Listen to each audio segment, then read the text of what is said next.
always a surprise when it ends like, Yes. welcome to 8. I'm Greg. LB is here. Our guest is here. We're excited to have him. We're going to bring him on later.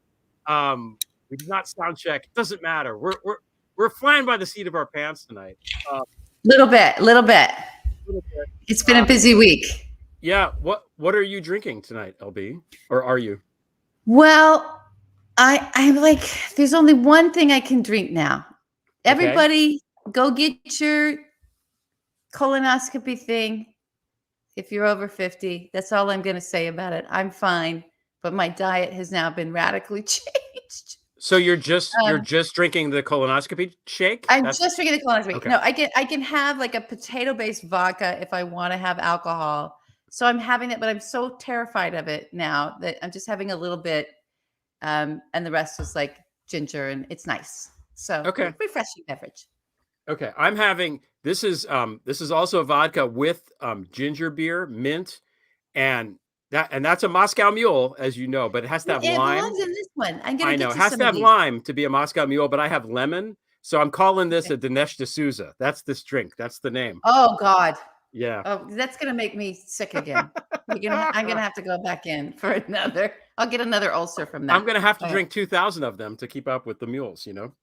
All right. Well, gee, what should we talk about tonight? I don't know. Did something happen this week? What's happening in the world? Yeah. Okay. So you want to launch right in? Should we launch right into this? Well, we have to do the intro. You know, we got to do the little setup because I think we all watched the hearing last night, which I thought was really, really good for a variety of reasons that we'll get into. But I think we watched it in a certain way. So why don't you tell us about what you were thinking and how we're kind of setting this up? Yeah. So we're going to give you guys a frame. So, and we're going to give you the only frame we know how to do as storytellers, as professional storytellers. Greg's a novelist. I'm a screenwriter, podcast writer, whatever. Now I don't even know what I am now, but we do make our living telling story, and there is a noble part of that art, I believe, that we believe in, and that especially when you're dealing with truth. And so there's a thing around the January 6th committee where it's been, I think, negatively framed, even in sort of friendly media. Maybe if they're friendly, I don't quite know, as sort of they're putting on a show. This is a show, right? And so you get to the right side of the politics, the place where they're refusing to watch it, and they just call it a show trial, a sham trial. This would all happen anyway. But I don't want us to shy away from that. It is a show. That's the point of it. We keep hearing that the point of the committee hearings specifically are to inform us, the public. This is for us. These are our representatives. They are doing the work of their body. This is something we expect them to do. This is something we elect them to do. It's a part of that job, not just creating law and legislating, but actually where there's been something like a violent insurrection spurred on by a president because he didn't want to relinquish power in a lost election for himself. He didn't want to go for the peaceful transfer of power, which is the foundation and the basis of our democracy, that we engage in the peaceful transition of power. And he was willing to kill people, to see blood spilt, and also have all these other machinations we're going to learn about that were happening from the state legislatures, in the courts, and in the media. The propaganda piece of this cannot be understated or underplayed of how important that is. There was a narrative that was important for him to put out in order for the general American public, or enough of the American public, to buy into and go along with this coup, right? We heard what it was. It's a coup. Yeah. Coup. Those are powerful, important words. At the end of this, we'll get into the power of words, and I'll have a little bit on that. But for this, Greg and I were just talking about, we're like, this is a great show. We came away from this saying, okay, they're delivering a great show. So we're going to talk about this in that frame and give you guys that, so you can talk to other people about it. But just once you put your hat on that way and you look at what we're seeing, it's a powerful way to absorb what is happening in front of our eyes and what this committee is up to. This isn't about justice here. This is about getting the truth on the historical record, and also getting it into the discourse so that the American people are informed. That's the point of these hearings. There is an investigation. That's why it gets collapsed with the DOJ all the time, because both of those bodies are investigating. They're investigative bodies. But the result is different. What they're going for is something very different. So the measures of what their process is in that investigation are also very different. They're different institutions. So this institution, the investigation is about getting the truth, getting to the facts, getting it on the historical record, but also telling the story to the American people. That's important. So they're putting on a show. So we're going to talk about this in the medium that Greg and I write in, which is I write in TV. we're gonna address this. This is a pilot. We just witnessed the pilot of a docuseries, of a great docuseries. All right, Yeah. so that's our lead in to our first topic. Let me set the timer. Did I miss anything in that? Was I clear enough? I was just going to say, the thing that's the most important about this, other than actually telling the story and getting the historical record accurate, is that people watch it. There's nothing more important that people are watching this. People are talking about it. Yeah. It has to be like a thing that people are watching. And if it isn't, it's not doing the job that it's supposed to do. So that's another reason that it's a pilot. So are we on? Did you start? You start the clock? We are on. The clock is ticking. We're on the clock. Our 8 minutes are going now, everybody. Okay. The first thing I noticed watching this, because I was thinking about it, I'm thinking about it as if I'm watching it and I know nothing. Not that it's Greg watching it, but it's just whoever that's never seen this before. And the first thing that I noticed is I guess in my brain, I was expecting Pelosi to be there, and she was not on the TV when I was, during the bulk of the thing. I don't know if she was there at all, but I don't know. When I saw the people that they had chosen to participate in the committee who were up on the dais, none of them, with the possible exception of Adam Schiff, who, the GOP loves to go at him, but he was sort of quietly off to the side. Right. None of these people are people we've seen before. So if you think of this in a movie, this isn't a movie where it's like De Niro and Pacino. This is a bunch of actors that we've never really seen before. Even Liz Cheney, who we've all, we know who Liz Cheney is, obviously. I don't think that I've ever really listened to her talk, certainly not for 2 hours like we did last night before. So anybody watching this is going to look at these people and associate them only with this. There's not going to be any external stuff that they bring in. You're not going to look at it and be like, well, I know that's Al Pacino with a mustache on or whatever. It's like when Ralph Fiennes was in Schindler's List. He'd never really been in a movie before, and you're looking at him and you're like, oh my God, that guy is the Nazi. Oh my God, he's scary, because you don't have any prior association. And I think with casting choices, that's a technique that people can use, right? So from that standpoint, I thought it was great. The two people that talk were Benny Thompson and Liz Cheney, obviously. Benny Thompson, I know the name. I know what he looks like. I've read the stuff, but I've never sat and listened to him speak. And I thought, he was great. He's not a professional actor, obviously. And he stumbled. I could have done without the pursuant to the house, blah, blah, blah stuff. But, that's a short note. But generally, I like his voice. He has kind of, he's from Mississippi. He has that cadence to his voice. That's right. I thought he sounded like Morgan Freeman to me. There's a little bit of gravitas with him. Which right off the bat, you're like, Morgan Freeman played God in a movie. He's the he narrated March of the Penguins. So you have this is a guy that I trust vibe going on. And then when Liz Cheney came in, first of all, it's a nice contrast of the two voices, but she was wonderful. She wasn't grandstanding. She wasn't, gesticulating wildly. She wasn't overacting. She was just reading the stuff with just enough animation to make the point. And I think she was fantastic last night. She really was terrific. So, from that standpoint, I thought the casting was great. I thought the way that they rolled it out, I know people were complaining about, oh, it took a time to get to the money. Well, that's what happens in these things. That's what happens in a pilot. Yeah. So let's talk about people that. Are coming in late, That's right. You talk about it a little bit. Well, that's what happens in a pilot. So a pilot generally is a little bit longer page count wise, not necessarily that it's going to air and be longer as you air it, but you have to introduce characters for the first time. Like you just said, we had some new characters in there, and that takes a setup. It takes time for this. It was good to spend time with them, with those two central leads, so that we could get to sort of hear and understand the cadence of their voice. So if they're ever talking off screen, we know who they are, so that we have a sense of their personality, so we have a sense of their character. These are all really important things. You also have, you're establishing your locations. So we know we're in the hearing room, and we know it's about January 6th, but that January 6th was a key set piece of this first show, of this pilot.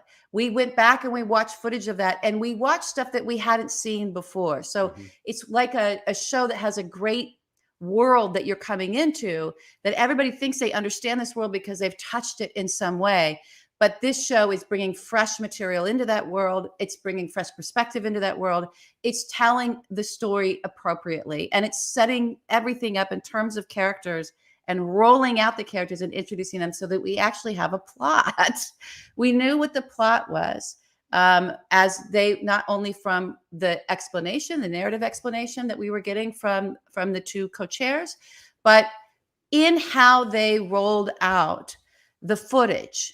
So the storytelling in that way structurally was brilliant. I thought A plus on structure. The first character they rolled out in front of everybody was Bill Barr. And I want to go into why that's important, because it's the theme, right? So Well, you right I off told the the bat, president it was bullshit. right I off told the him it was bat, bullshit. this pilot was reinforcing the themes at work. And themes always get reduced to character. That's how you understand what a theme is it's expressed through some characters living it out. So the themes of January 6th are good versus evil. This is a good versus evil storyline. It's not a hero's journey. It's none of that, right? Although we do have protagonists, and we do have villains, and we'll get into that in a second.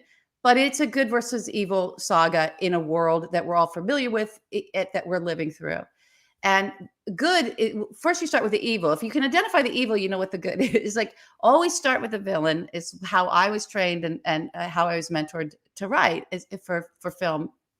And the villain here is thematically the big lie, right? Yeah. So who's the protagonist? Who's the hero? The hero, the good, is the truth, which is the whole point of this committee and of this hearing and of this series that we're watching and of this pilot we witnessed. So the truth versus the lie got set up and got reduced down to characters. The first character we heard about was the full expression of the big lie, the origin of the big lie, the origin of what then ended up being all this violence, who is Donald Trump, right? That's the master villain, right?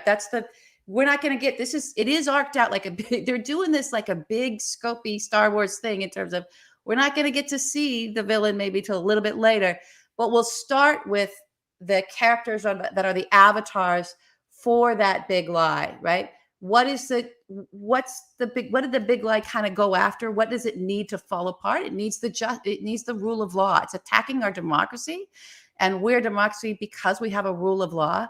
So that's what was also under assault. The Capitol was under assault, where our laws are made, right? The legal and lawful and peaceful transfer of power was under attack. So who's our first sort of person to talk out of the villainry, out of the Death Star, right out of that part of the universe, is Bill Barr, right? The Attorney General. And then we get the sense, we get the tone of this whole series and how it's going to go. And how it's going to go is, we're going to use your own fucking words against you. Including your swear words. Including your swear words. So I told the president it was bullshit. I told him it was bullshit. I thought that's a bullshit, because he was under oath. Mm-hmm. Yeah. So the setting, that set piece that we're getting from the hearing interviews, right? Where we know everyone here is under oath. They're forced to tell the truth. So they're either fleeing, they're not doing it. Okay. They're pleading the fifth so they don't have to, or they're showing up and they're telling the truth. And we're going to watch them choke on their own words and choke on this lie. So all of that, pilot, A+. We had a lot more to say about that, but we'll weave it in as we go along. I don't want to take up. Okay. I want to get to our guest too. We got to get to our guest. We got to get to our guest. We're excited for him. Yes, we are. Okay, so the next topic, as you can see by the scroll, is the villains. Obviously, every show like this has villains, and we alluded to Bill Barr. We don't see Trump necessarily, other than in snippets. We hear from people that are basically in his inner circle. We hear from Bill Barr, we hear from Jason Miller, as people in the comments are pointing out, wearing a mask because he's so MAGA. But actually, when I saw Jason Miller wearing the mask, I thought, thank God Jason Miller is wearing a mask and I don't have to look at him. I was grateful. So thank you. Anything And to cover that chin. He does the yeah, goatee. the He's going to do the big mask. mask that he had on. Yeah, And that's then, what that was about. and then it comes to to Jared and Ivanka, looking, I mean, just meme worthy, because that's all anybody did all day today. But I know. the villains are clear. And I thought, well, what did you think when you saw, I mean, Ivanka first and then Jared up on the screen, LB? Oh, I don't even know if I should say. I'm sorry, you guys. There's like a hair bothering my eye. I had a really strong thought when I saw Ivanka, and I didn't even have my glasses on, and but I was in a home theater, so her face was huge. I don't even know if I want to share it. I didn't feel like she was all there. Okay. I didn't. So, and I thought it was interesting that her father the next day was like, she had already checked out, or right? They're now a they. It's not, which they always were. Jared and Ivanka were a duo in there. So I don't know that anything interesting ever comes out of her. I got to be honest. Yeah, she was much more interesting before she changed her voice, and she still talked like a New York brawler, I think, but before this whole political thing that she's been on. I think it was very helpful. I just think these are unlikable people. Yeah. They're unlikable characters, and we're now getting to see them in the way that we've always been told this is what they're like by people who know them and have been around them. And I think both of them lived up to that. Well, Jared to me was that's a whole other level of, when I saw villainry. Jared, I mean, the first thing I thought of was Noel Kassler, because I interviewed him, a while ago for my Prevail site. And he said, these guys are just, they're the ones they want power. They want this, they want that. And the way that he described Jared, that's what he looked like in that video. Because every time, we haven't seen Jared much during the 4 years. He's pretty much in the background. He's a background guy because, obviously he can't talk very well, but the hubris on him and the kind of dumbness, I mean, the lack of intelligence radiating off him. And he's like, I'm busy with the pardons. And I just thought it was whining. The White House counsel is telling you something and you think it's whining.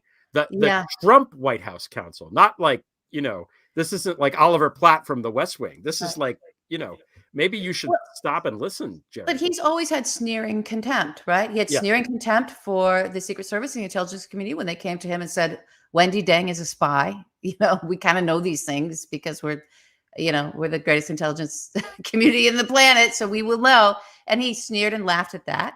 That might be for other reasons. Who knows?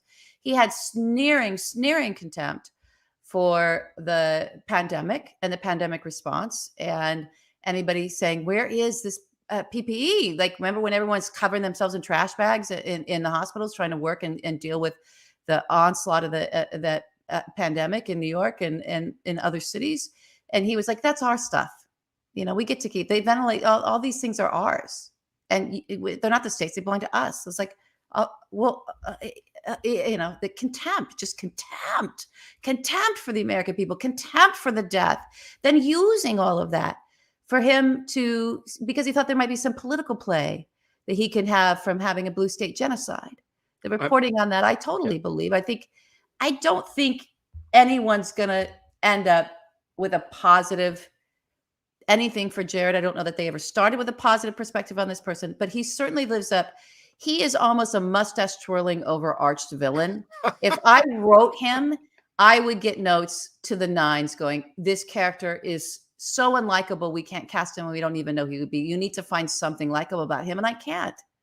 I can't find anything likable about that man. He tried to kill, I mean, I've said this a million times, but during the pandemic days, he made the decision to let just sit on it and not do any response, so that people in New York, California, and New Jersey in particular would get sick, and then they could blame the blue state, the governors, because they were blue states. And this is like, Jared Kushner is from New Jersey. He grew up 20 minutes from where I grew up in New Jersey. He lived in New York for most of his life, and his brother lives in California.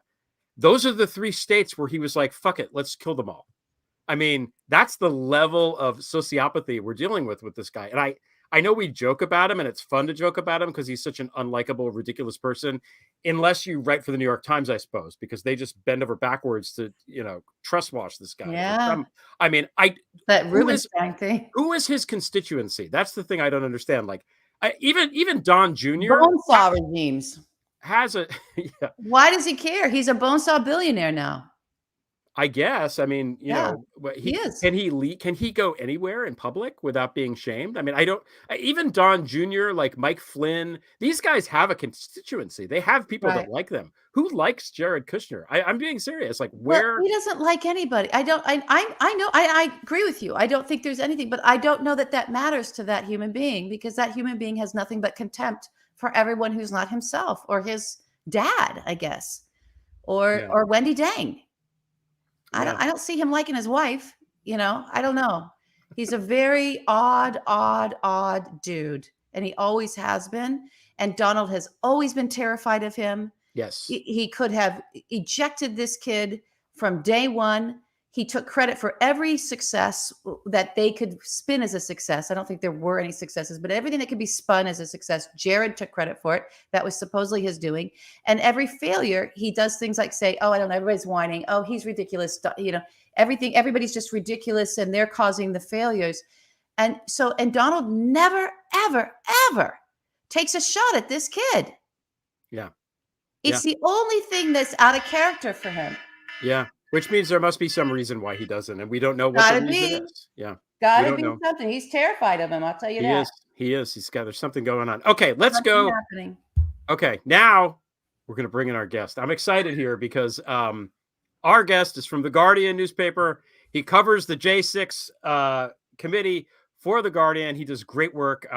Thrilled to have him on, and we have not done sound check, so hopefully this will work. Hugo Lowell, welcome to the show. How are you? Yay! Cheers. Okay, good. It works. We can hear you fine. That's a nice hat. I like the hat. Lean down so everybody can see. Yeah, it's a Guardian? Yeah. Nice. Yeah.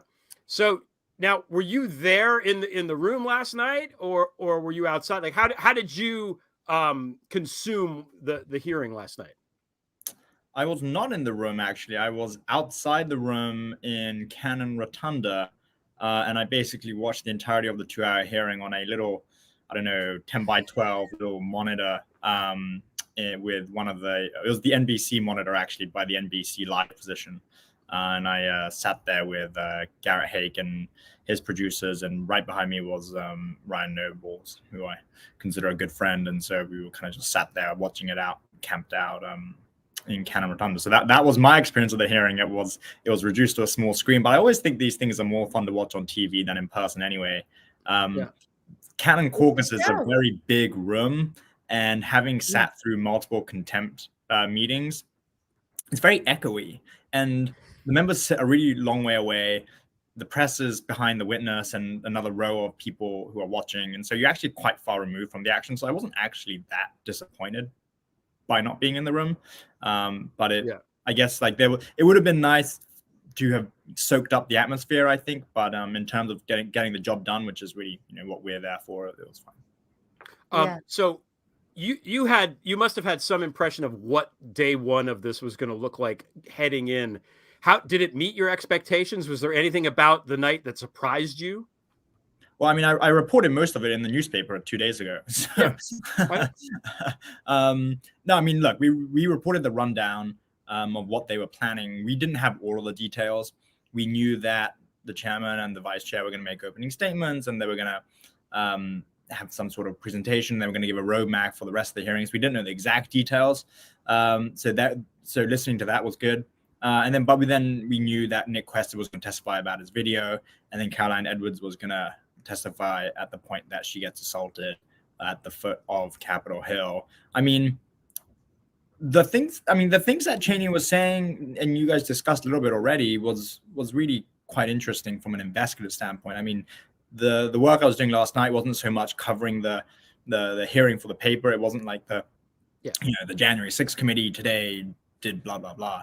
I was really focused on what elements advance the investigation, what elements are new pieces of evidence that they have uncovered that could lead to potential charges, some sort of criminality, because that's really what's interesting, I think, at the end of the day. 3 things stood out to me. First was the pardons, right? We knew that people like Matt Gaetz were seeking blanket pardons, but when that was reported by the Times, I think about a year ago now, that was reported at the same time that his sex trafficking case was breaking. And so we weren't sure what that was connected to. But then we learned for the first time that Scott Perry, the chairman of the House Freedom, the now chairman of the House Freedom Caucus, was seeking pardons along with other Republican members for what they did on June 6th. That was quite incredible. And that was a disclosure that we'd not had before among all the other leaks. I think that was really significant.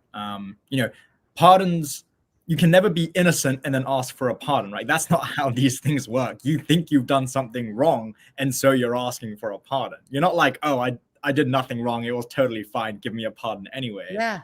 That's just not believable. So I think that's really interesting. And I'd like to see what other members were seeking pardons. I think number 2 for me that was really interesting was the committee's focus on what Joyce Vance has described as the legal doctrine of willful blindness. That's the legal doctrine that says a defendant can't use as his legal defense that they didn't know something when they've credibly been told the truth. And so when Trump is saying that, if Trump, for instance, gets charged, then his defense is, well, I didn't corruptly obstruct Congress because I genuinely thought that there were dueling states of electors or that the election was stolen.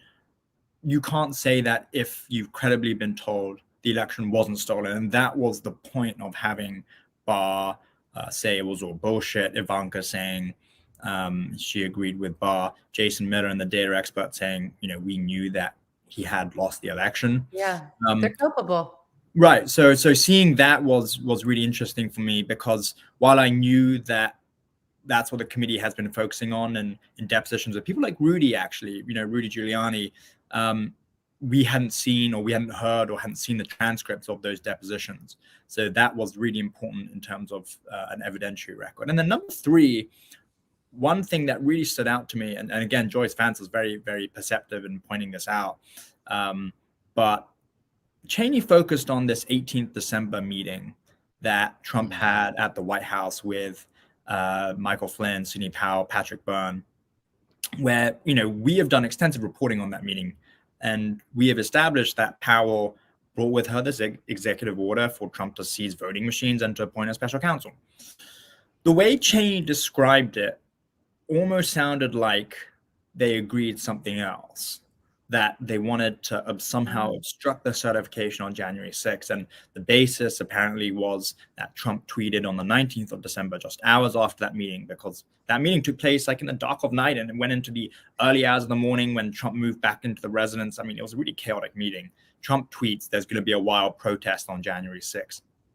And then immediately after, literally hours later, Stop the Steal changes the banner image on its website saying there's going to be a wild protest on the Capitol grounds. And you can go back into the archive webpage and see exactly when that thing went up, that banner image went up. And it's in the kind of late afternoon over that weekend, immediately after that meeting. And they, at some point, Ali, or Stop the Steal, I should say, puts a star on the east front of the Capitol on the Senate side where they intend to hold a rally on the 6th. And that star appears drawing people to the Capitol before they've even applied for a permit. And U.S. Capitol Police points this out in one of the permit applications saying, the people that have applied for this permit, they did under a pseudonym, One Nation Under God. These people that are applying for the permit have already advertising the fact they're going to have a rally, even though we haven't approved the permit. And so this has always been a source of great mystery for me and other reporters on the beat. And we've always been trying to uncover, where did this come from? And it sounds like the committee is saying this might have come from that 18th of December meeting, and it might have come from then, which would be really interesting from a conspiracy standpoint. Yeah. So, Hugo, do we have a definitive list of people at that meeting? And was this the meeting that we saw? Because if there was a meeting where a lot of reps were there as well, I don't know how much I'm saying with a lot, but I remember Marjorie Taylor Greene walking down the steps one night and saying, we're going to blah, blah, blah. And she was ready with what she had to say to the cameras and to her, which are her InfoWars base, right? So we know she's talking into the Alex Jones infosphere, which is huge, right? And where a lot of us, and he carried it on and it kept going and had his whole speech on the 5th and all of that, and they preparing all the media for it and all the support and all the propaganda. So who was in there, and was that the meeting that she was also in? Am I getting these dates wrong? So there were several meetings that started happening in the White House. So they're different meetings, but they all did happen. So the 18th, that was a Friday night, and I'm trying to kind of set the scene here. What happens is Patrick Byrne, the Overstock CEO, the former CEO of Overstock, arrives outside the Eisenhower Executive Office building, which is the building next to the White House on the west side, on the West Wing side, with Mike Flynn and Sidney Powell. And Sidney Powell comes armed with her papers and her executive orders and, make me special counsel papers.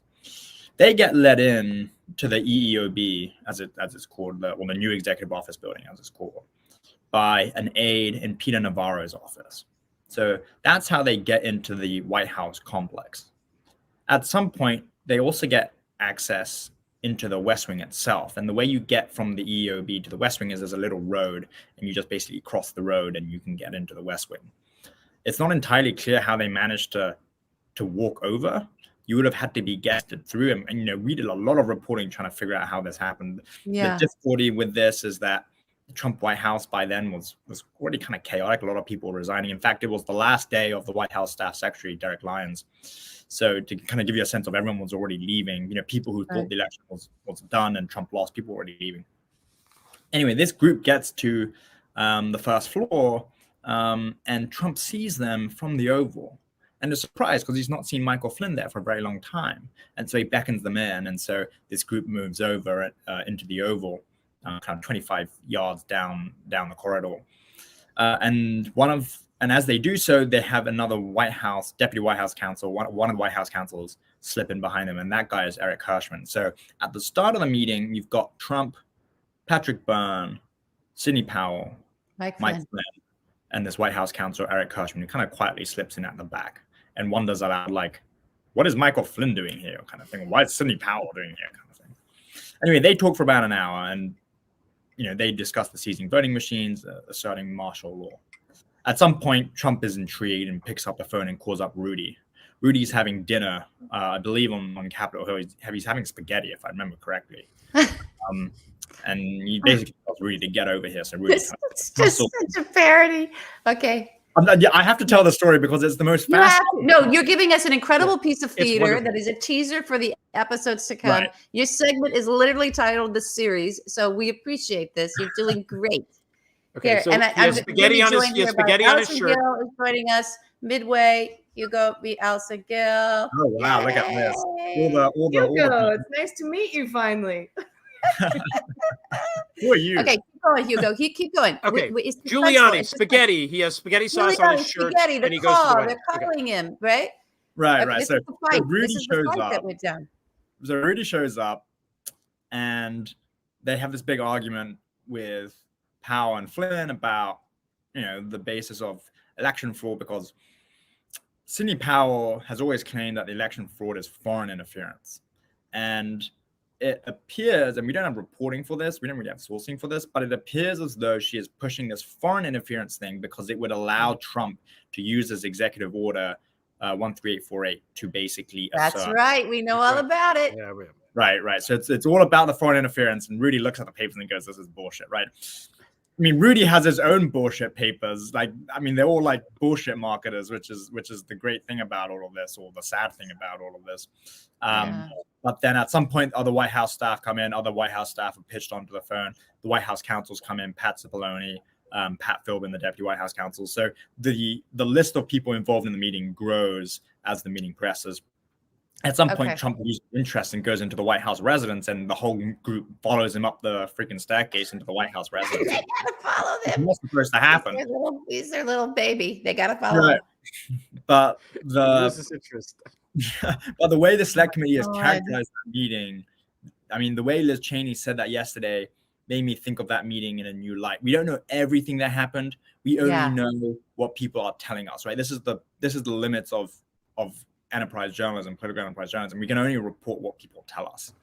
Right. And it is quite possible, in fact, it is probable that the select committee has more information than we do. They probably have some records. Yeah. Did you all just see the breaking news about Rudy? No. What? Rudolph Giuliani's lawsuit seeking to reverse Donald Trump's Pennsylvania loss in 2020 has led to formal allegations called charges being filed against him by the Bar Association in D.C. The charges were filed in April and made public today. Oh, he's going to get Roy Coned. I'm calling it right now. I called this a while back by this gangster. Yeah, he's going by the wayside by record. They're going to disbar him. It's very But it's all fine because he's now got the Manhattan Madam doing his PR. Oh, so, cool. Yeah, oh, perfect. Well, Yeah, I tweeted it out and I said, Rudy's going to shit his face again.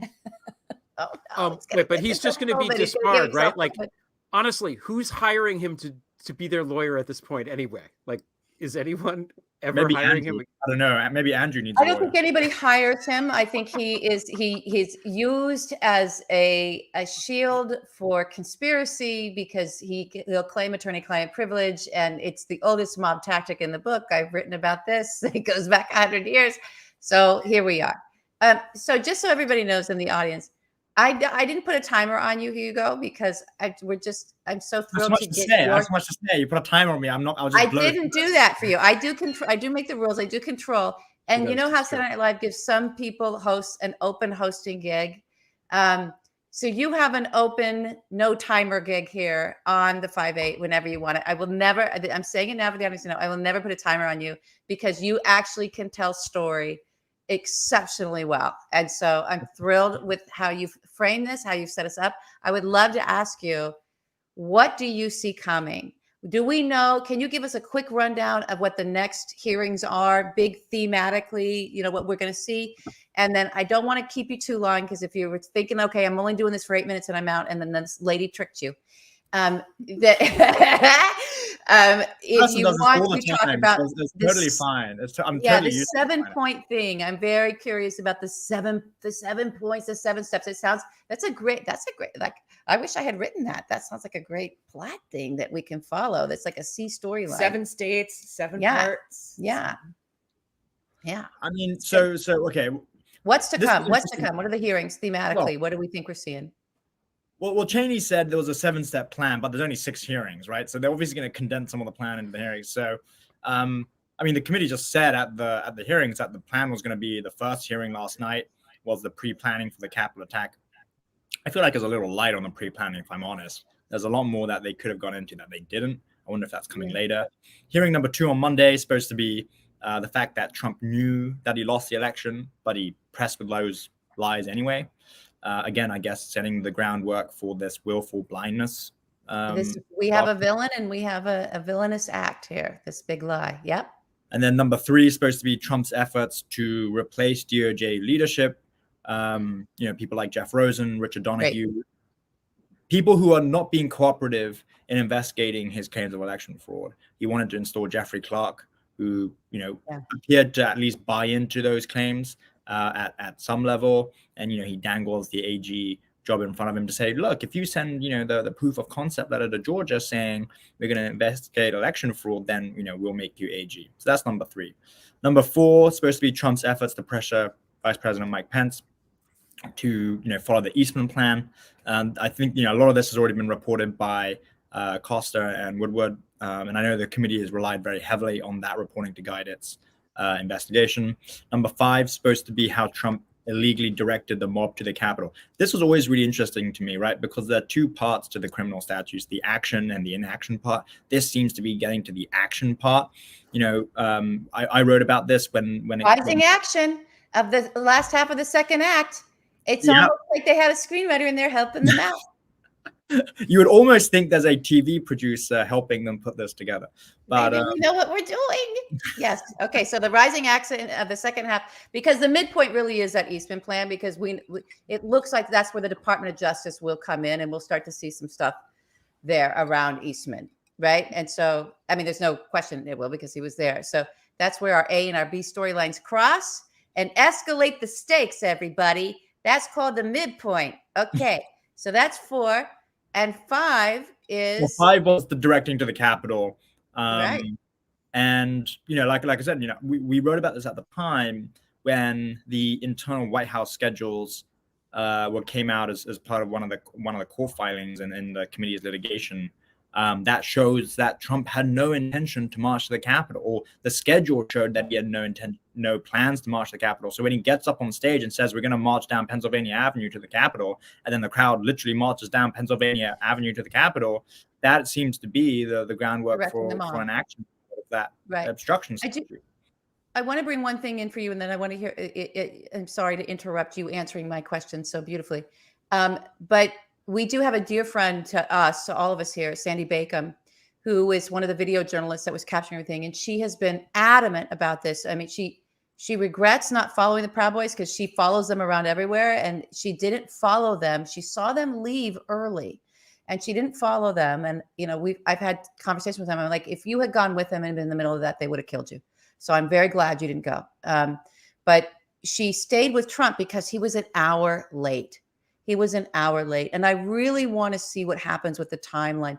Do we have a sense of when they're going to bring in the timeline? That hour that he delayed gave those militia groups. Now, I think it was a surprise to hear there was 200 to 300 Proud Boys. I hadn't heard that number before. Yeah. I knew it was a lot. That's a lot. And then the Oath Keepers, we all had been keeping our eyes on his way because they were doing the stacks, right? So this hour delay that he gave before directing it with his speech, knowing the crowd would stay there, gave those militiamen and those white supremacists, those extremist groups, time to get to the Capitol. And they clearly knew where to go and where to breach. So do you have any sense that that's going to come in that episode 5? I'm just going to call it episode 5, where it's about him directing people. Like, what was going on? Why was he an hour late? The truthful answer is that I don't know. I mean, I just don't have that level of foresight yet into. Okay, I didn't know if you had any reporting or anything on why he was an hour late.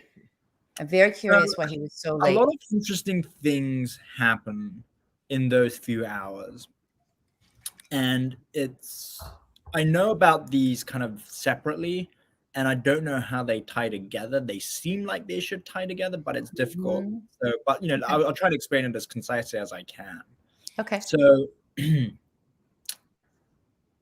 he obviously comes on late, but Ali Alexander and Alex Jones are actually surprised when Trump says we're going to march to the Capitol. Okay. And we know this because I think there's ProPublica archive of kind of parlor video where Ali, or I can't remember exactly who's on the phone off the top of my head, but one of them are on the phone and they're asking someone, is he really going to march to the Capitol? Is he really coming? And Ali is really surprised by this because it doesn't sound like Ali thought this was going to happen. In fact, Alex Jones says in a separate video that Secret Service asked, or the White House through the Secret Service asked Ali and Alex to lead the march from the ellipse to the Capitol. Okay. That I always thought was really kind of interesting. Ali was the whole premise of Ali and Alex leading the march to the Capitol was because Ali supposedly had planned this wild protest rally on the east front of the Capitol. That's the other side of the Capitol, not the inaugural platform side, but the other side, on the Senate side. If you talk to people who were around that area, so Sandy was on the west side, she wasn't on the east side. But if you talk to people who are around on the east side, they universally do not remember or do not recall any stage set up where Ali was supposed to have his rally. There was no pressurizer, no stage, no audio equipment, no loudspeakers, nothing. Yeah. And I always thought, Ali has said the reason why the rally never happened was because they all got caught up in the chaos. But there was no. You're just gonna put a stage together last minute, like that's my dog. My dog just came in the room, everybody, with a burst. Sorry about that, Hugo. Okay, go ahead. Yeah, so they weren't for all of this preparation, and he's saying he's going to be there, and there was nothing ready to receive him. Nothing, absolutely nothing. And he's been advertising this rally since December 19, the very day after Flynn and Powell and Trump meet at that White House meeting that I was describing. And the other curious thing that happens, all in that same time frame, is that Ali and Alex, who are supposed to be leading the march, take a break, and they stop inexplicably in the middle of Pennsylvania Avenue, and they stop marching up, and they let the crowd go up a little bit. It's almost like it's almost as if they're trying to delay the crowd a little bit. Like, Yeah. it's really strange. There's a whole bunch of stuff that happens. I've also had someone who was in the crowd that day who said, it was like they were waiting for some sort of signal. Right. Because all of the attacks happened within, I think, and Sandy's timeline confirms this, like they all happened in 15 to 20 minutes. That's all right. the breaches took place 15 to 20 minutes. That's and right. There's also That weird video. red folder moment, by the way, in the tent with Trump, when he had this red folder, like a manila folder, but it was red, and everyone's dancing, and then they all point over at Donald. Kimberly, dance. And he has this red folder, and he just spins around like this and then spins back. I was like, what's this? That is some sort of a signal. Something. And there's one other curious thing that happens, which I think Yes, please tell us. Michael Flynn's deputies is seen on the east front of the Capitol hours, kind of hour or so before the attack takes place. Yeah. So that's a couple of hours before. And then he's seen again while the kind of attack is underway back on the west side. This guy has done a 360-degree, almost recon tour around the entirety of the Capitol. He has an earpiece in the whole time. He's a member of the First Amendment Praetorian Guard, Flynn's personal. Oh, okay. And one AP were on the east side of the Capitol. And one AP and Oath Keepers made contact that day on the east front. And according to one person, and because it's one source, like I don't know how much to read into it, one AP urges Oath Keepers to go into the Capitol and storm it. One AP subsequently themselves peel back and don't actually follow them in. So there's a whole bunch of really curious things that happen, that is happening around that time. Different factions. Roger Stone. Do you know the time of that exact whoopsie daisy? We're going in, we're not going in, and in come the oath. Do we have an exact time for that? No, it's testimony. It's not. So I'm interested in that because I bet there's some comms. Hopefully they have some communications, some records, and I would love to put that against things like Lauren Boebert sending out a tweet. The speaker has left the chamber. Yeah, it's a really interesting point you raise. I mean, it's difficult to know how much of those comms they're going to get because a lot of the comms were jammed. So the Proud Boys walked around with radios that day, but they couldn't get any of the radios to work because all the frequencies had been jammed. And this is why they couldn't. And this is why they're all on their phones, on their signal chip. There's some good guys at work here, quietly at work. Right. Yeah. And then same with the Oath Keepers. Like Stuart Rhodes is at the Capitol. He has no idea where half of his Oath Keeper guys are because he can't get in touch with them. And Roger Stone is supposed to go to Ali Alexander's rally, but never goes. So his Oath Keeper details stuck at the Willard. At some point, they get into the golf carts and they drive up. There's a whole bunch of really weird stuff that happens in the time. No one's really been able to thread it yet. But I hope the select committee can shed some light on that. I hope so too. Okay, so that is episode 5. Okay, wait. This is Gal Suburban is here, like in the comments, like jumping up and Gal down. Suburban, She's got a video. You should talk order. to her when this is at some point, Hugo, Yeah. because she's done a lot of research and she has a video. I think what that means is that's why they were delaying. That's why they were holding. The outer fencing hadn't been breached yet. Yeah, so they had an order of how the breach was going to go, their little plan, their invasion, their insurrection. And if there was a hiccup along the way of something in the plan, then the next step couldn't happen wherever, even in another location. So, well, not having the communications, I didn't know that. If the communications didn't work, that's obviously kind of a big mess up, and that makes things more complicated. Or they just bought the communications from Rudy Giuliani, who did a cut rate deal. That's right, because he was that's what he does. He was our cyber guy. I don't think people remember that, but he got that people job. Do remember that. And people forget that he had several phones and that he'd get out of cars, but then he'd be sitting on his phones and he'd be butt dialing each other and he'd be activating Siri on each of his phones. And so the phones would be talking to each other and one would be like, hey, Siri, and the other one would be like, hey, Siri. And then Siri would be talking to each other on different phones. And I think Rudy told Olivia Nuzzi, it's like, oh, he was Siri, our cyber czar. Yeah. Oh my God, that's like the Listen, movie Her, We're but with talking both to the with two two ladies phones. who went into his Twitter DM when the FBI had it and gave them instructions and gave them research on Rudy's crimes. So yeah, he was a sloppy mess and still is apparently, and gonna get disbarred. Yay! Cheers! Oh, cheers! Cheers! Any question for you before you get to episode 6? What's the deal? I feel like I'm Seinfeld. How did Pence? How Oh did boy, Pence? here we go. I know when Allison goes into a podcast voice, it's about to get serious. Hello. How did Pence get the authority to act as president that day? I Good know question. from my own personal reporting, which has not been corroborated by anyone ever, that according to my sources, the Pence team's badges were deactivated in the Capitol complex and in the White House. Yeah. And that's why they were relegated to that parking garage. And they spent a lot of time down in that parking garage. And when they were down there, they were discussing 25th Amendment stuff on the phone. It was like it turned into this little command center. And at some point, he got the ability and the authority to okay and give the green light to sending backup. Right. And a lot of people have kind of blown off my question, like, oh, well, it was an emergency. No one could get a hold of the president. But that's not how the government That's works. not how it works. You have to have some sort of authority to do that. Yeah. And I'm wondering if we're going to find that out or if they're going to touch on that. I do know that my sources who told me that the badges were deactivated have been interviewed by the January 6th committee, but I don't know if that's going to come up. I know our sources. It's very exciting.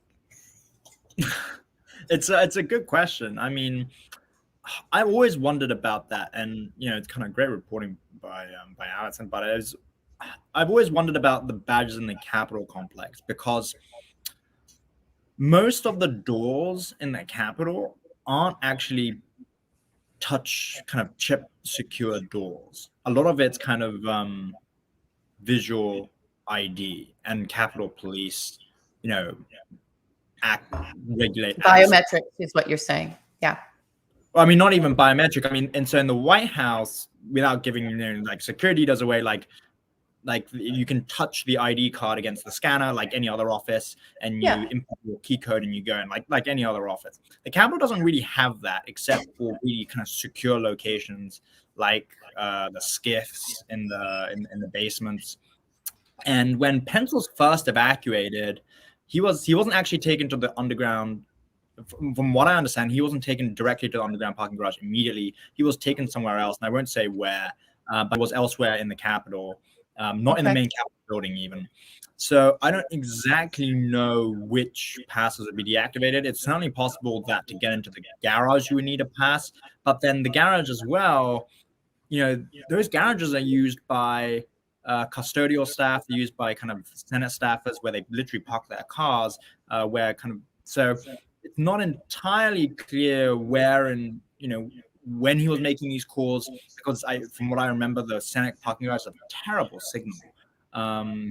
Like you can't even get internet sometimes. So it's very, very difficult to tell when and where these calls took place. He obviously did call a bunch of people, as the Select Committee said yesterday, trying to get the National Guard deployed. And I wonder if someone like Milley just decided it at that moment that Trump wasn't giving any direction. The vice president was. If the president was out of action or refusing to take command, then he thought, well, the vice president is taking command, and that's good enough for me. The Pentagon might have some protocol that allows them to do that with respect to the military.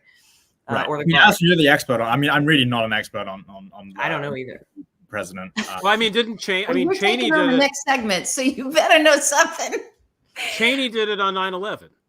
There's precedent for it. He did call some of the shots on 9/11 without prior, as I recall. So without cabinet approving and whatever it was. I mean, it was in basically in a war zone kind of situation, almost like a combat situation. If the president is unreachable, and it could have been that was enough to establish. Yeah, he's unreachable. No one can reach him. If the Joint Chiefs can't reach him, if the Pentagon can't reach him, if no one can reach, if his chief of staff was saying, I can't get him, he's gone. He's locked himself into something. Maybe. I don't know. I'm just wondering but there was reporting at the time of I remember a lot of people saying, did we have a de facto 25th Amendment? What happened? How is it that Pence is making these calls? So even though that came out in the hearing last night, this was something that we all knew on the day. Yeah. During the day of the reporting, it's like it was coming out. Pence is actually the one calling in the guard, and people were like, "How? What? How? How can Pence be doing that? He's where is the president? Did the president have a stroke? Like, what happened to this guy?" Well, that was also that was part of the hearing last night too. Remember, Milley says in the clip that they showed that the president's primary focus was we have to make sure that the optics are that the president's in charge and is doing something, which of course he was not. So yeah, I think the committee obviously wants us to be talking about this and thinking along these lines because they've teased it. They've teased it. It seems like it is something maybe that they're going to go back to. And then hearing, and I think this ties in quite nicely, segues into that hearing number 6, which is the White House insider accounts of January 6th and how things played out at the White House and in the West Wing, and how I think Trump was unreachable, and you have these Fox News hosts who are texting Meadows being like, you got to get the president to pull these guys off, and Don Jr. saying, Meadows, at this point we need an Oval Office address, and Ivanka trying to go talk to Trump, and nothing happening. So that's the focus of the last one. And I saw Jake Tapper tweeted yesterday an overview of the 7-point plan. Yeah. Trump had, and it checks pretty closely to the way they're doing these hearings. The one thing that was omitted, or that, as far as I could see, is a hearing dedicated to the fake electors. But I wonder if that will be folded into hearing number 4 when they discuss about Trump's efforts to have Pence delay or stop the certification. It might come after, because there was so much that happened after. I think it'll be in the Pence pressure hearing. Yeah. Because that was the underlying basis that Eastman wanted to use to have Pence throw the election to the House. They wanted to say, like, they're dueling electors. Pence can't decide. He doesn't know which one's real or not, which is just nonsense. An alternate state of reality, or whatever they said. Of alternate state of electors, alternate state of reality. Right. You need both of these things to be correct, or to happen for that to be a contingent election on the 25th.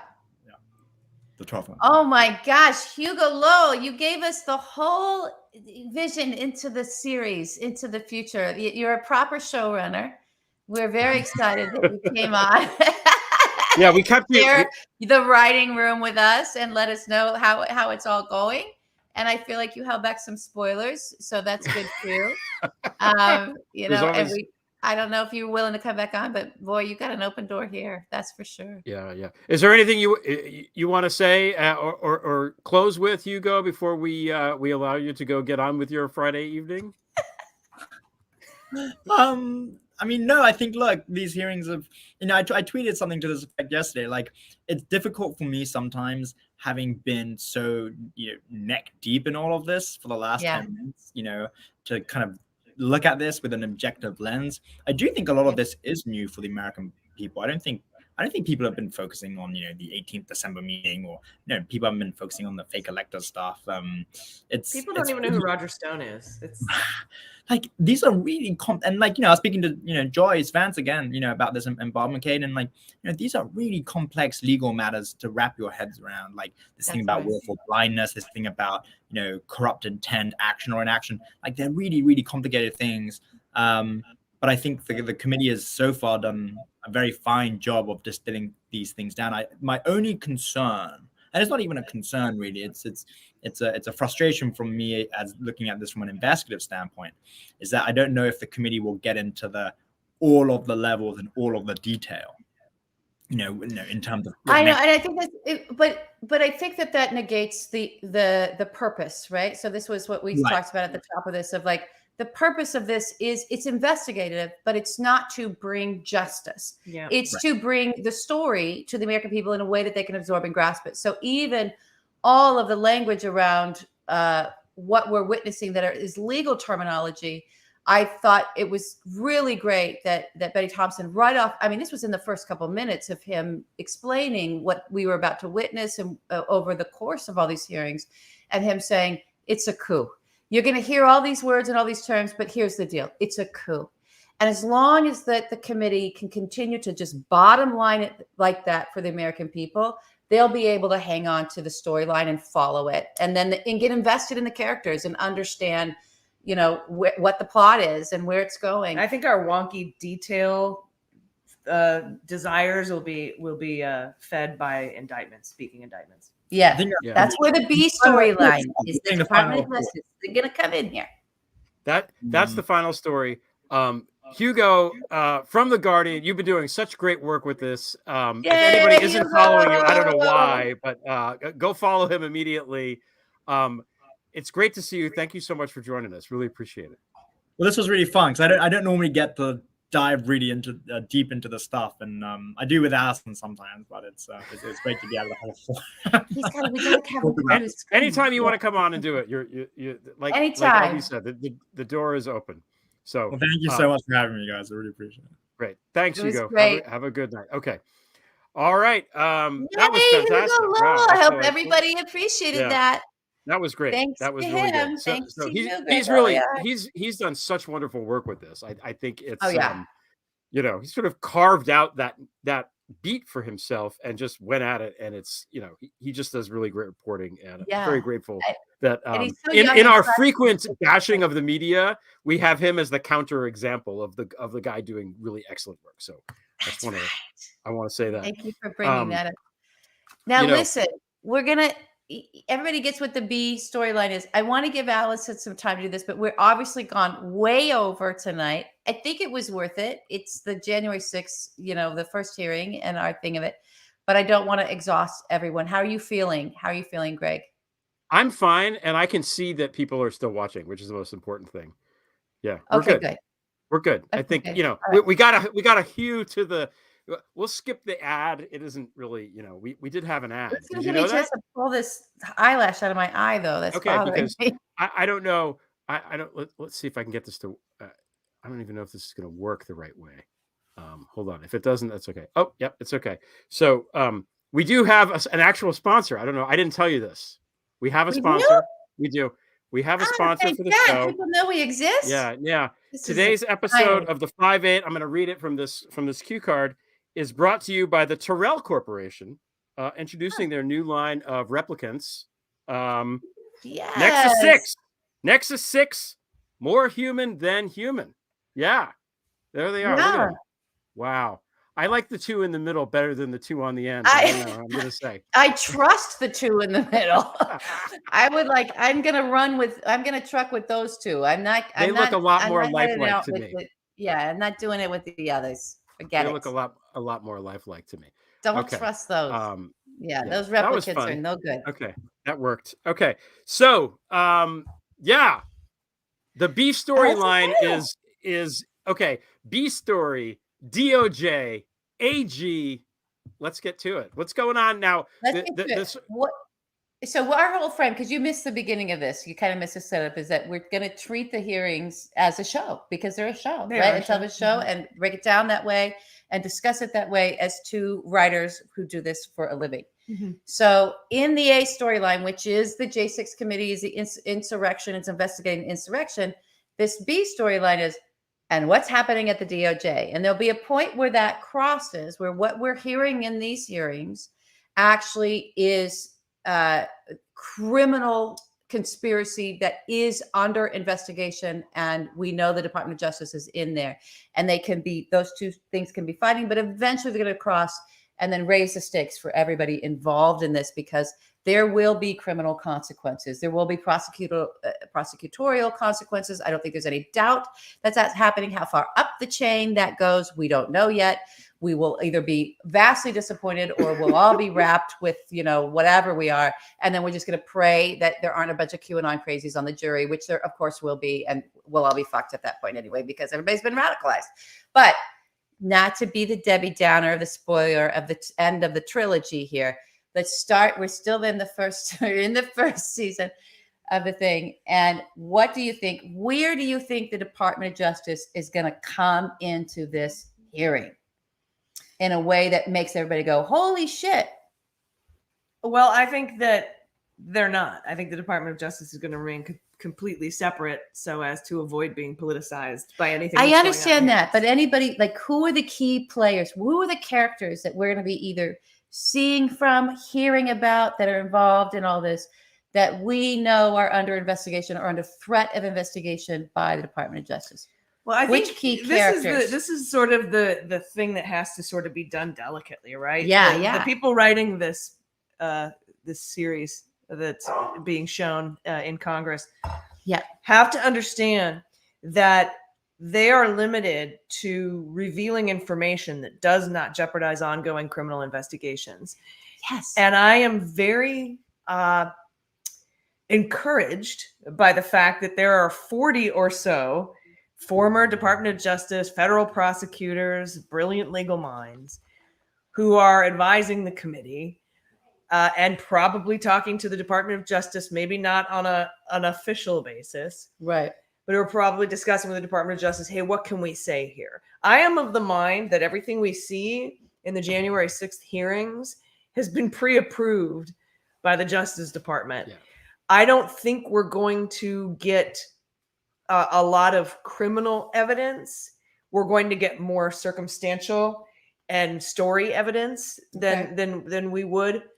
But also, you know, some folks have brought up the idea like we're not going to be able to find an impartial jury, or there could be criminals involved in the coup who might appeal by saying there's no way I could get a fair hearing because of all of the media that came out from the January 6th hearings. But like as if the DOJ hasn't dealt with big crimes before that everyone knows about. They'll do the mob. That's the mob card. It is the mob card. They'll play the mob card. And right? I mean, it would be akin to the Department of Justice saying, hey, if you want to do a big famous crime, go ahead, because we can't prosecute you because you can't get a fair jury. They're not going to do that. So I always just want to make sure everybody knows that all of the wonk kind of the shit I like, stuff I like, excuse me, can I say shit? Of course. That I like to talk about, Uh-huh. all the crimes, the 1512 C2s, the 371s, the seditious conspiracy stuff. A lot of that evidence, that hardcore evidence, I don't think is going to be coming out in these hearings because they know they don't want to jeopardize or let any of these criminals know they have that information because it's still part of an ongoing investigation. I actually think we could potentially see a Donald indictment from Fonnie Willis of Fulton County District Attorney's Office before the midterms happen. I wouldn't expect Department of Justice indictments until after the elections. Yeah. But they did just indict that's that. connected to this. That's connected to the big lie and the scheme and find me the votes and pressuring the state. I think there is got to be an episode in a hearing that is specifically about the weaponization of the state legislature and the attack on the states and on from the fake electors to the attorney generals to Jeffrey Clark's letters, all of it. And Ginny Thomas, now we know, pressuring 29 emails or whatever the hell she was doing in Arizona because they knew Arizona was that state that they were counting on, and it did not go the way they thought. And I think they all just freaked out. You know what's a cool kicker about that story? Yeah. With these 29 Arizona law, well, two we knew about before. That's why everybody flipped out about Ginny before, of Clarence, I call her. But now we have 27 more, 20 state representatives, 7 state senators. And the interesting thing, she sent those emails on November 9th. Yeah. And it was at the end of November that Rudy and Jenna Ellis sort of banished Sidney Powell back to the Kraken lair and said, we don't want you to be part of this anymore. Right. Well, we needed her in our opening graphics. And so that's because thank God they banished her and that's so that we could use her. That's because Sidney Powell's idea was to get a case in front of the Supreme Court that would show that the Electoral Count Act was unconstitutional by the 12th Amendment. But we also know, because of this latest crime fraud exception email extravaganza from Eastman, that the Rudy Eastman lawyer group, they believed, no, we shouldn't challenge the Electoral Count Act. Because, guys, if we get an adverse ruling, adverse to them, awesome for us. If we get a ruling that says that the Electoral Count Act is totally legal and totally cool, and Pence can't throw out electors, Our whole plan is sunk. Right. So don't go to the courts. But Sidney Powell filed that lawsuit with Louis Gohmert to sue VP Pence.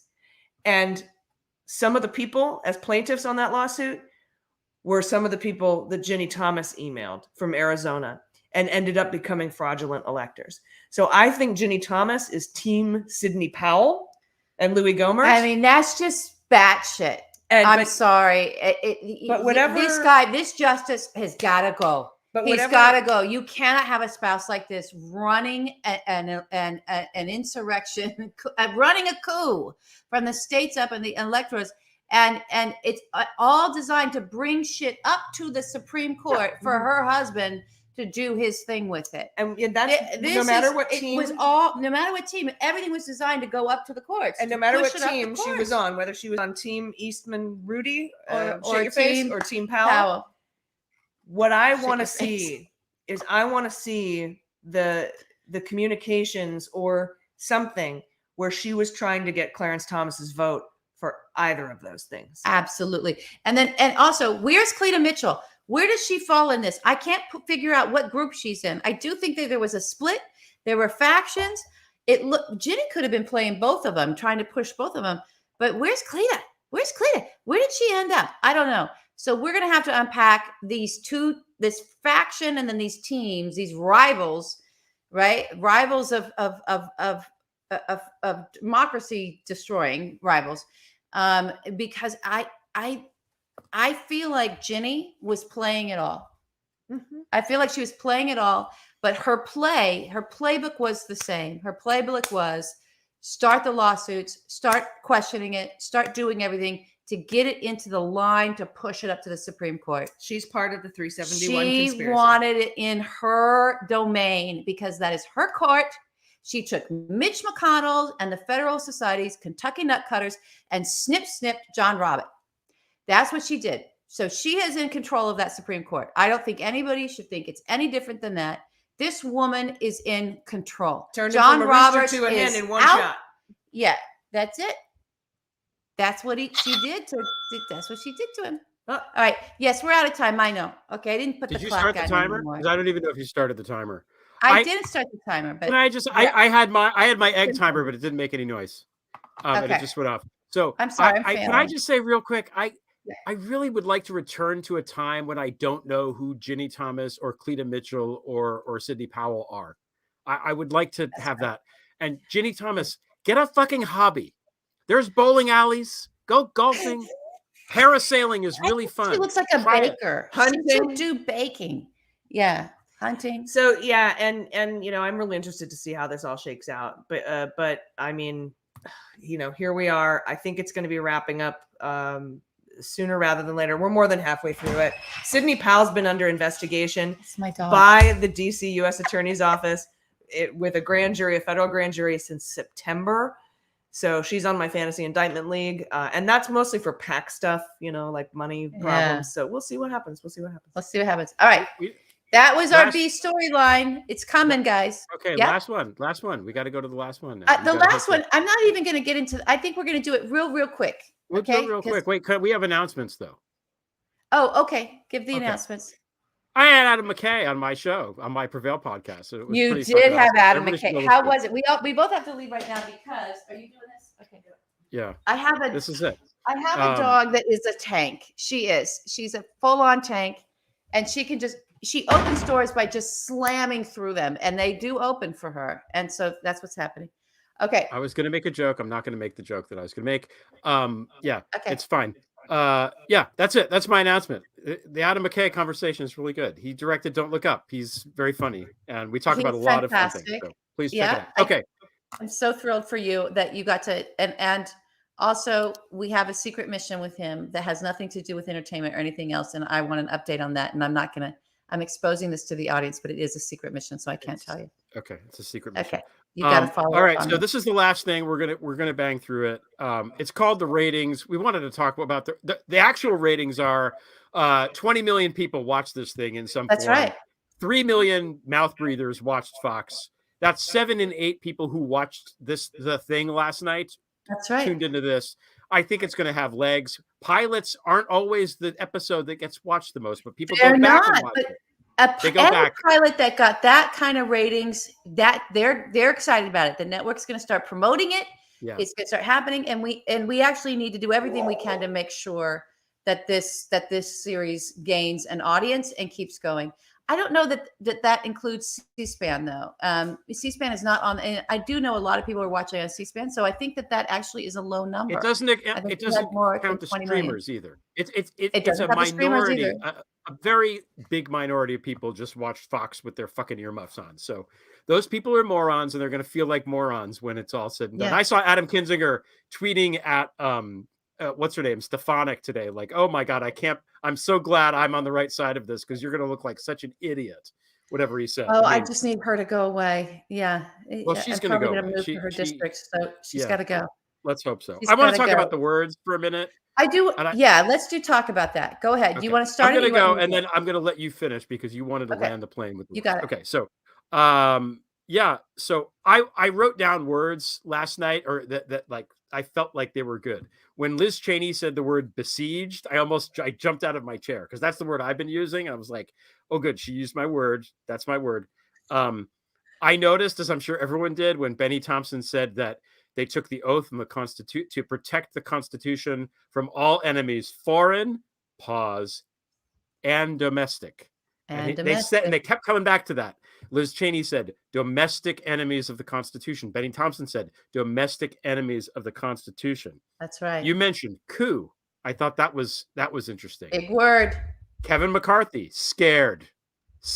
And she knows, because we forgot to mention this. Everybody on that dais was there when this happened. That's right. They lived through it. It's not like they come in from Mars, or they're like some impartial they're trying to figure out what happened to them.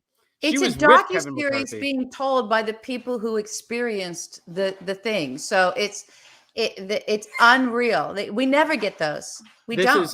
When she says Kevin McCarthy is, quote, scared, she's quoting somebody else, but she knows it's true. If you look at the look on her face, it's beautiful.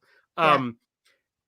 When they introduced Hugo's thing, reminded me of this. The lawyer, what's his name? Jeffrey Clark.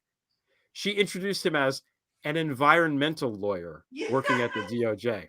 That was such a great, it's like calling Bannon the podcaster. Rosen's testimony where he's like, maybe we need you if we have to talk about some oil or gas spill or something. We'll bring Rick Perry in. Yeah, it's calling the dead. Really bring out your dead. Yeah. Okay. And they made a point to talk about the federal judge, and that they talked to and consulted, and how the federal judge thought that Trump pressuring Pence was a violation of 2 statutes, which they named. I thought that was interesting, because the one takeaway that I had when I'm looking at it critically is they went after Trump as they sort of made the case that, he did this, but also he should be, hello, Merrick Garland, are you listening? If you're listening, here are the statutes that you can use that we found for you. That's what that seemed to be what they were doing in that moment. And I thought that was really interesting too. So, and the words are important. The frame is important. We have to win this war, because we have to win it. Yeah. I just want to leave people with this when it comes to, there's a lot of despair around, and I even have it myself, around the purpose of the committee in terms of what it can deliver. Right. And so it's different than the Department of Justice. And the Department of Justice can deliver the satisfaction, hopefully, of indictments, prosecutions, and convictions, right? So that we see real consequences happening for people in a way that we can measure. Yeah. But remember that every single person in that insurrection, all of that violence began with words. Yeah. It didn't start. People didn't just show up to be violent out of nowhere. They were radicalized. How do you radicalize someone? You feed them a narrative. You feed them a narrative that satisfies and triggers something inside of them and takes them down whatever journey you're crafting for them, so that you can get them to do your will when you're running a radicalization, when you're running a PSYOP. And sometimes, and then it becomes a self-fulfilling thing where it's like, it's not like there's some grand puppet master pushing this. It's just a feeding frenzy. It's that mimetic contagion that we talked about on the last time I was on 5/8, because I did take a break last week. So all of that is language. All of it. All of it is words. All of it is framing. All of it is ideas expressed through words. Sometimes images. There's imagery but the imagery is there to make the words stick. Right? So this is a war of words. That's what we're in. If democracy falls, it's because of language. Nothing else. Nothing else. It's because of carefully selected words that were put together in such a way to penetrate the discourse, hijack it, steer it, and steer an entire nation of peoples in their thinking and their framing right along with it. So how do we get in there? And this is why Greg and I have been in this information war from day one, is because we make our living with words. So we knew how to craft words that we could come in and enter the discourse and actually start throwing some punches back. And now we need everybody else to be doing that as well. So we need the content, everybody. You're going to have to pick up the content and the discourse and run with it.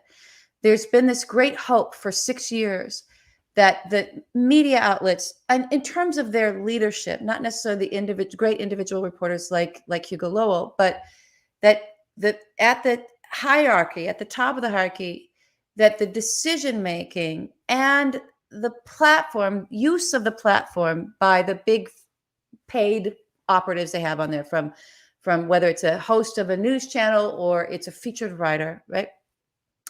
That there would be this truth and fact journey, and that was led by our news outlets, that their words would be of such a caliber and in such a category, and their framing would be the framing about just getting the truth and the facts out there, that the population of America and of all democracies could follow that, right? Everyone's looking at what to follow. What am I supposed to, someone make sense out of this for me. That's what people are, the general population is like, just make it make sense. Give it to me in 2 or 3 sentences. Give me the elevator pitch of this shit, right? And then I'll go place my vote or decide whether I should get up and vote or not, or to figure out whether I'm going to care. And then you get down into the weeds with people like us, or maybe in the front lines with people like us. And on the other side of democracy, the people trying to tear it apart. And it's people who are taking words and throwing punches with them to try to gain the reins, like rein this shit in. Come on, let's steer this. Let's take control. We got to take the controls. This fucking ship that is the United States is wedged like that goddamn tanker thing. Suez Canal. In the canal, and someone's got to steer it, right? Because this is the struggle now.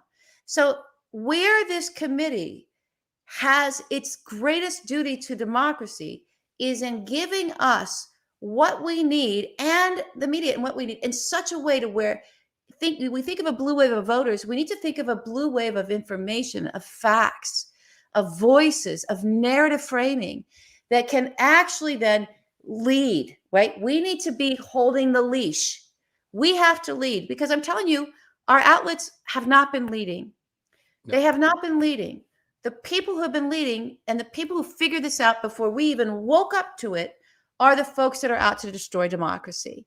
And unfortunately, one party, a two-party system has gone all in with them. They have a propaganda channel. They have propaganda sites. They have talking points, message discipline, it gets called in the realm of politics. And all it is a shared frame. And then that they're so strong in that and consistent in that the news outlets that are supposed to be doing facts and whatever they've kind of hijacked that, and they're just following and carrying all these talking points, carrying things like a both sidesism when did that become part of journalism? It's all been this horseshit that we've all been living through, and it's all in words. It's not anything else. It's just words, guys. It's just words. That's how powerful words are. That's it. None of that blood would have been spilt on the Capitol that day if it hadn't started with words and framing. So it's up to us to grab onto the words coming out of this committee, to push and press and press and press, to elevate, to share, to keep pressing on this frame that this was a coup, that this is anti-democratic, that this is what's on the line now, right? Because it is. That's the truth. Those are the facts. And if we keep pressing on that as a body, as a population of people, that will grow. People will start to accept it just like right now, it's filling the void because that's not happening. So it's filling the void are the words of the enemies of democracy, of like, it's a show trial, right? That gets traction. Yeah, that's all fake news. But it was they were peaceful that day. People will just accept that and to not have to pay attention. Yep. So that's where we challenge. That's where we come in. That's where we do it. I know a lot of people that are in our audience, and you and I especially, and folks that we collaborate with, is what drives us and has us showing up every day. I just understand I want to end this, and for everybody to just taking in, really absorb how powerful the words are. Yes, indictments are powerful too. Consequences are powerful, because if those consequences don't happen, that are legal consequences of the rule of law, then the words that fill that void are a lack of consequences there. The words that end up filling that up and the framing that, like, well, it must not have been that bad because nobody got charged. They'd be in jail if it was what you said it was. They'd be, why aren't they arrested? That's already trickling back in again. We heard that around the Trump-Russia stuff, and It's now the Mogilevich defense. It's the Mogilevich defense. It's the Mogilevich thing. So, without consequence of the Department of Justice, yeah, it's all fucked. I'm sorry. Yeah, let's just be honest about that. It is all fucked. As we're getting to that, and hopefully getting to that, don't underestimate the power of these words. Use your words. Don't dismiss the words coming out of this committee. Don't let anybody, Debbie, despair this and saying, it's just a show. They're just doing, no. Words got us here, and words can get us past it. That's my soapbox. Amen. That was a good soapbox. And the words, I think, fortunately, right now, there is something that everybody can do, which is just tell people about the hearing. Not everybody watched it. People are curious about it. Just, anybody that asks, just tell them what happened, and summarize it. And, if they're interested in it, on the Twitter feed of the J6, I'm sure it's out there everywhere. That 10-minute video, where they did the timestamps of them storming the Capitol, that takes, 10 minutes to watch that. So, that's everybody's mission. We just have to tell everybody what fucking happened and get them to pay attention. And if we can do that, then maybe there's some chance that we can, And it's a great show already. The pilot was fantastic. It was. Have them tune in for the next episode. There's only 6 episodes. It's a limited series. It's not a huge commitment. They just got to watch it because it's happening live. The police officer is a really good point of entry character. Yeah, you talk about amazing hero. People don't like politics. In my cursory sort of asking around of what people thought of this, people don't like politics. They don't like political discourse, really. They don't like the fighting or what they perceive as the fighting. But a police officer who looks like Kate McKinnon telling her story about how she got knocked unconscious and then got up and then went back into the fray and then was there when one of her fellow officers died is pretty, it's just compelling. How can you, that we all came to know already, that was a surprise. Oh my gosh, he's talking about Sicknick. Yeah. So that was a great, as you called it, that was a great piece of theater. Yeah. It's real. It happened. All this is so tangibly real. And to bring us into the moment, the way she brought us into that moment, it was incredible. And for her to be, I'm sorry, I'm going to say it, for her to be a blonde, young white woman that's attractive was very, very helpful. As you said in our conversations earlier, Greg was saying, you could have cast her on Fox News, right? She could have been one of their pundits. That helps. People need, I know it's horrible, but we have to deal with the reality that we're in. People need access points. And she's an incredible access point for, if you have friends, if you have family that are just in that bubble of propaganda, just point them to her, just a police officer. And she did a beautiful story, a beautiful job talking about the story of what happened to her that day. And brought us right into that moment. That was quite it's quite well done. And what a great selection to have her be someone. And again, as you said, we hadn't heard from her before. Yeah. So it's not coming in with the baggage of something that had already been weaponized by the propaganda machine. Yeah, it was very, very. I thought it's effective. We're looking at this from the point of view of it as a show. It was That's right. effective. I mean, it's That's also right. horrifying and sad, and it's hard not to That's you right. know, to feel for it. And That's right. you know, God bless her. Really, just God for bless her. everything. I'm so Yeah. glad she made it. Yeah. Just, I'm so glad um, she made it. And I'm so, I think a lot of us, I was shook. And I just want to say this to wrap up. I was anxious going into listening to it last night. And then I was emotionally just raw and shook from Yeah. Yeah. what we saw and what we heard from her and what our Capitol Police were put through. Yeah. For Donald. Yeah. For Donald, for a con man, for a mobbed up con man from Queens. Yeah. It's really. It's just unbelievable. It like you said before, if we brought this to the producers, they would just be like, "This is too ridiculous. That would never play. No one would ever believe it." Yeah. All right. Well, we're way over. I apologize for Way going way over. over. I think it was Sorry, worth it. I think everybody. it was worthwhile. Hugo was great. I'd like to thank Hugo Lowell for coming on the show. Yeah. Thanks, Allison Gill, for coming on the show. Thank you, everybody, as always, for the really great comments. Everyone should go and read them. Gal Suburban's like throwing out truth nuggets in these comments. So thank you, Gal. Fantastic. Thank you, Jim. Oh my God. I'm and so everybody in glad there, we have this you know, audience. talking about that stuff. I feel like I next time just be in the damn room. We'll have you know bring you on. Pull her in. Yeah, let's put her in the green yeah. room, and then we can she can raise her hand and we can bring her up. So that's it. We'll see where this all goes. Everybody have a great week, and we'll see you next Friday. Thanks so much for watching. Thank you, everyone.